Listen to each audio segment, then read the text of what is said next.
quando a gente olha o gráfico que mostra todas as campanhas, todas as pesquisas desta semana comparadas, é impressionante como elas estão convergindo, né? A gente está chegando perto das eleições, o número de pessoas, o percentual das pessoas que está mais ou menos certo de quem vai votar, que é o que às vezes pode causar muita distorção, né? Nas pesquisas. Esse negócio vai afunilando, a maior parte das pessoas vai se envolvendo com as eleições. E olha que impressionante. As 3 pesquisas que são presenciais, feitas com alguns dias de diferença. Genial Quest, IPEC e Datafolha. Lula tem 44, 44, 45.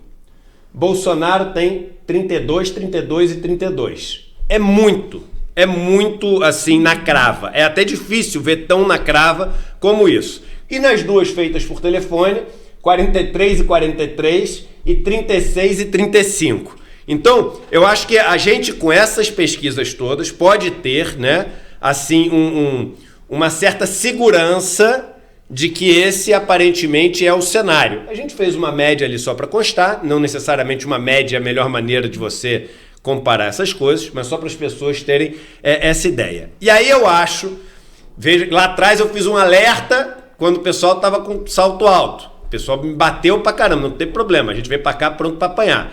Bateu pra caramba e aconteceu aquilo que infelizmente a gente estava prevendo, né? Agora eu vou falar uma coisa que eu acho que pode acontecer. Pode ser que essa tenha sido uma semana boa para o Lula. Por quê? Apesar de ter essa questão econômica, que a grande mídia veio toda junta, e a grande mídia veio junta para apoiar o Guedes nessa história. Então, o Jornal Nacional não dá nada dos 107 imóveis e dá um monte de coisa, né, como se o Brasil estivesse decolando economicamente por causa de um PIB de 2%. Esse PIB que o Jornal Nacional está dando como não sei o quê, é o mais baixo da América Latina, né? É o mais baixo da América, tirando a Argentina, é o mais baixo de todos. E a gente está, não sei o que, é o pior de todos. As pessoas sabem, saem na rua, todo mundo passando fome. Mas a história que a mídia conta é a história que a mídia conta. A gente não pode menosprezar nem subestimar a história com o Jornal Nacional que essa turma conta. Apesar disso, que é um dado relevante, o Lula jogou meio que parado, óbvio, tá indo para comício, não sei o quê, mas eu digo nos escândalos, nos boatos, nos destaques. Ele não apareceu muito em destaque nenhum. Às vezes isso pode ser bom, porque o Bolsonaro apareceu com destaque dos imóveis e o Ciro teve também aquele golpe duro da fala dele na Associação do Rio de Janeiro, com a questão lá da favela. Então, pode ser, tá? Que essa não tenha, e com essa interrompida nessas ondas, pode ser que essa não tenha sido uma semana ruim para o Lula e que os resultados na semana que vem sigam mostrando uma estabilidade. Pode ser, tá? E eventualmente até alguma melhorazinha, porque Simone Tebet subiu porque deu entrevista no Jornal Nacional e debate. Agora, passa 3 dias sem aparecer em lugar nenhum, Simone Tebet, ela some. É difícil ela manter esse embalo, porque ela não é notícia. Simone Tebet não é notícia. Lula é notícia, Ciro é notícia, Bolsonaro é notícia. Simone Tebet não é notícia. Então, essa é a minha avaliação, Jordana. Queria que você falasse um pouco sobre esses pontos todos que eu mostrei aqui. Isso tudo é coisa de palpiteiro. Você é a cientista da história.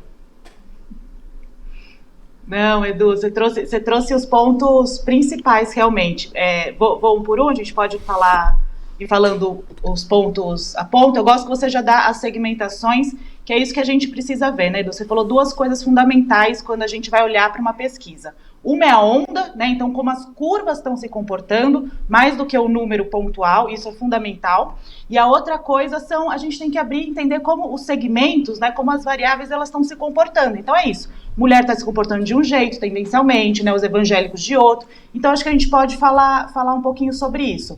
Um que você levantou, que é fundamental, né, é que o Lula, de fato, a vantagem do Lula no Nordeste diminuiu. Então, se era de 12 pontos percentuais na última rodada da Datafolha, agora é só 6 pontos percentuais. Né? Então, o Lula ele aparece com 41%, no Nordeste não, gente, perdão, no Sudeste. Então, se no Sudeste, na última rodada, a diferença era de 12 pontos percentuais, agora é de 6.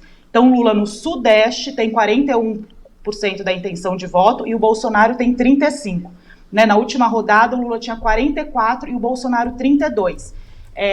Importante a gente destacar, porque nessa semana saíram 2 rodadas, saíram o IPEC e Datafolha nos 3 principais estados, né, que são os 3 maiores colégios eleitorais, São Paulo, Minas e Rio, que a gente sempre fala, é aqueles que a gente tem que ficar de olho, né, porque esses 3 estados guardam 40% do colégio eleitoral brasileiro, né. IPEC e Datafolha, Edu, não sei se você viu, mas eles têm divergências importantes, né. O IPEC tinha dado, por exemplo, que o Haddad aqui em São Paulo, ele tinha crescido 3 pontos percentuais, apareceu nessa última rodada com 32. Na Datafolha de ontem, ainda que os números sejam próximos, Haddad apareceu com 35, ele caiu 3 pontos percentuais. Né? Então, um está 32, outro está 35, mas enquanto Haddad cresce 3 pontos percentuais, o outro diminui. O que é estranho, né? Porque ou você está numa onda, a IPEC mostrou que está, por Haddad ele está... Os números estão até convergindo, mas a dinâmica está estranha, né? Estranha, Aí na Datafolha o Tarcísio aparece com 21 e IPEC 17. E o mais importante, acho que o mais gritante é o Rodrigo Garcia, né, que aparece na Datafolha com 15% da intenção de voto, um aumento de 4 pontos percentuais, e na IPEC aparece com 10%, oscilando aí 1 ponto percentual. Então, todo mundo está olhando agora para as pesquisas estaduais e tentando entender se o que vai acontecer é uma polarização, assim como no cenário nacional, né? Então vai ficar os petistas versus os candidatos bolsonaristas, ou se tem espaço, principalmente aí em São Paulo, por exemplo, para candidatos como Rodrigo Garcia, né? Se ele tem possibilidade de crescer e ir para segundo turno com o Haddad, ou se vai o Tarcísio, enfim, é isso que o pessoal está olhando. Mas só para falar de Minas, por exemplo, a Datafolha deu quase consolidado já a vitória do Romeu Zema, do Novo, no primeiro turno, né? 52% da intenção de voto. Olha a IPEC, gente, deu 44% da intenção de voto para o Zema. Então, uma diferença de 11 pontos percentuais de uma pesquisa para outra, em rodadas que foram 3 dias depois, 4 dias depois, né? Então, o cenário, acho que estadual ainda está meio instável, né? Esse ponto que você levantou inicialmente, Edu, é fundamental. No Rio de Janeiro também essas incongruências se reproduzem. Na Datafolha, o Cláudio Castro apareceu com 31, seguido do Freixo com 26, e na IPEC, 26 para o Castro e 19 para o Freixo. Então, são diferenças significativas, né? Em 3 dias de campo, aí, de diferença de campo, que a gente tem que ficar alerta, né? A gente pode ir para outra segmentação que eu acho sempre importante a gente olhar, Edu, é a questão de renda também. Você já colocou aí como as mulheres estão se comportando, como os evangélicos estão se comportando, né? Essa pergunta que você colocou é fundamental. Será que o Bolsonaro chegou no teto entre os evangélicos, né? Porque deu uma subida que foi um negócio que assustou todo mundo, né? Se em maio Lula e Bolsonaro estavam quase empatados entre a segmentação evangélica, na última rodada era 17 pontos percentuais que Bolsonaro estava à frente. Imagina, gente, em 4, 5 meses a pessoa ter uma vantagem de 7 pontos percentuais é muito rápido, né? Mas outra segmentação assim que vale a pena a gente olhar é por renda, né? Então, até 2 salários mínimos em todas as pesquisas, como eu falei, convergem, né? O Lula aparece lá com 55, a depender da pesquisa, quase 60% da intenção de voto, e o Bolsonaro ali com 20 e poucos por cento, né? O que reforça aquela nossa hipótese sobre o efeito do Auxílio Brasil, né, na intenção de voto não ter sido como o governo esperava. E aí, de novo, vou falar aqui do 2 a 5 salários mínimos, que é a faixa de renda que causa maior discórdia entre os institutos, né? Então, XP, FSB, IPEC e a Datafolha ainda não soltou. Não sei se vocês já viram o de rendas, que se viram, eu não achei, não soltou o completo, né? Então, a gente está esperando que como o Datafolha vai ficar. Mas, de qualquer forma, FSB, IPEC e PESP e Datafolha estavam dando Bolsonaro à frente na faixa de renda de 2 a 5 salários mínimos, na última rodada, né? A Quest dá o Lula à frente nessa faixa de 2 a 5 salários mínimos.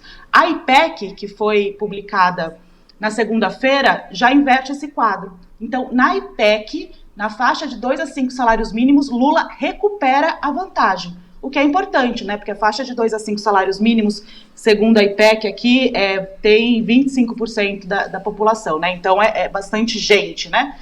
Vamos ver o que a Datafolha traz sobre essa segmentação de 2 a 5 salários mínimos, se essa segmentação está com Lula, está com Bolsonaro, se isso reverteu. Eu acho que é bom a gente ficar de olho até para entender o impacto dessas medidas econômicas, né? Principalmente o que você estava dizendo, Edu, com relação à inflação, né? A inflação total está em 3%, mas nos alimentos ainda está 13%, né? Então, como que essa faixa de renda está sentindo o preço ainda dos alimentos, né? A redução da gasolina. Hoje a Folha já traz que Bolsonaro anunciou outra redução da gasolina de 7%, né? Então, ver aí como as novidades da área econômica vão bater nessas segmentações até 2 e de 2 a 5 salários mínimos. É importante a gente ficar de olho nelas.